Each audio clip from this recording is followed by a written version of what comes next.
Hey guys, this is just a quick bonus video for today because there's an interesting post on Twitter by SF Investigates, the PI who is working on behalf of Sebastian Rogers. For Sebastian, not anyone else, for Sebastian. Okay, interesting post. Do we have an answer to what that moving light was? I think the vast majority of people don't believe it was a trash truck, even though law enforcement told Seth and Chris that it was a trash truck. I don't know whether it was a trash truck or not. SF Investigates, though, thinks it's a flashlight. So, let's read this post. It appears some content creators have realised that the evidence in the Sebastian Rogers case does not support the accusation they have levelled against Katie and Chris Profo. As a result, they are now backtracking to align with law enforcement accounts. The lights video continues to be a topic of discussion. I didn't know that people were becoming less, shall we say, dug in to the Katie and Chris did it theory. All right, so here's the lights thing. On November 21st, 2024, we produced an 8-page analysis of the lights video. So, showed that on this channel.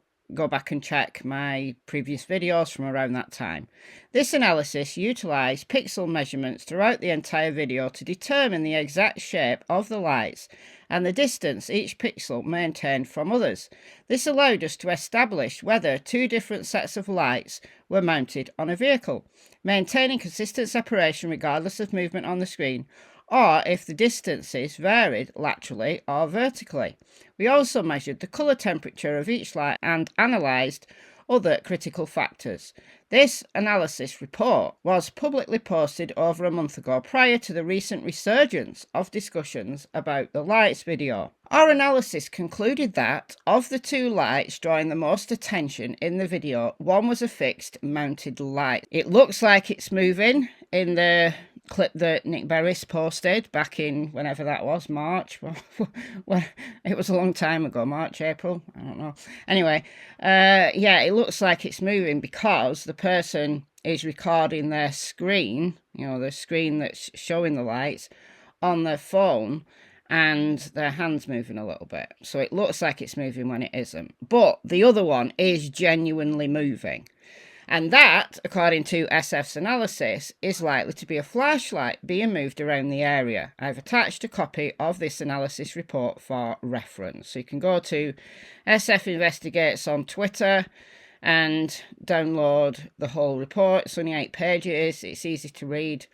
Or I've retweeted it so you can get it off my account if you can't find SF. While we cannot share all investigative details, I can disclose another important evidentiary finding about the lights video. Through the lights recreation video conducted by Cletus, Crabtree and Clue, the 3 C's, as well as further investigation and interviews, we learnt from a direct interview that a neighbour on Stafford Court took their trash can to the curb just minutes before the trash truck arrived. That's me. You meant to put it out the night before. I genuinely forget, and I'm running to get my trash out. So, this individual used a flashlight while moving their trash can from its storage location at the top of an elevated driveway. This finding perfectly aligns with the height deviations noted in our analysis report, which was completed before this interview. So, if we look here, all right, so this is Stafford Court here, and this right here is the camera. And no, the lights cannot be in this space here. No, it's up here.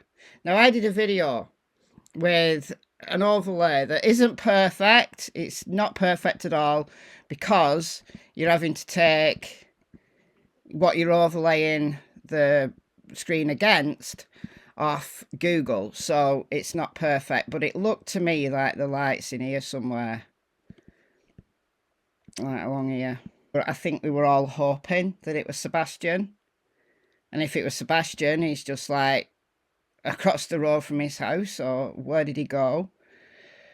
But, you know, I said at the time, could be someone taking the trash out, could be someone taking the dog for a walk, or it could be Sebastian. So this is what SF has concluded. The neighbour confirmed they took their trash can to the curb shortly after 5 a.m. As for determining the day and time of the lights video, given that the timestamp on the video is broken and stuck on February 23rd at 3:11:04 a.m., the video owner explained how they pinpointed the approximate time. According to the owner, shortly after the public portion of the video ends, the trash truck appears in the frame.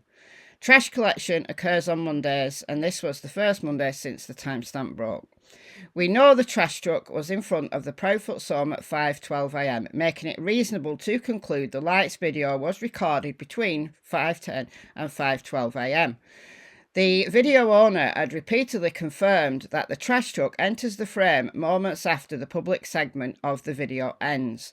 The individual taking their trash can to the curb while using a flashlight did so just before the trash truck arrived. Additionally, the action and placement of the trash can being taken down the elevated driveway with a flashlight was demonstrated during the recreation video. While recreations are never 100% conclusive, this analysis combined with intelligence from interviews and the recreation leads us to strongly believe that the lights video unfortunately does not depict Sebastian, though we desperately hoped it did. If it did, where on earth did he go? You know, it doesn't help us, does it? Even if it was Sebastian, it doesn't help us. It just tells us he was alive and well and wandering about Stafford Court at 5:12 or 5:10 or whatever. It doesn't help us anymore, does it? This sounds like a very logical conclusion to me. Instead, it appears to show a homeowner on Stafford Court taking their trash barrel to the curb while using a flashlight. I've attached a screenshot of the broken timestamp from the lights video and a copy of our previously released lights analysis report. That seems like a logical conclusion to me. So unless there's any new, evidence that will override this and make more sense than this, then I think we have an answer to what that light was. And unfortunately, it wasn't Sebastian. All right, guys, let me know your thoughts in the comments, and I'll see you in the next video.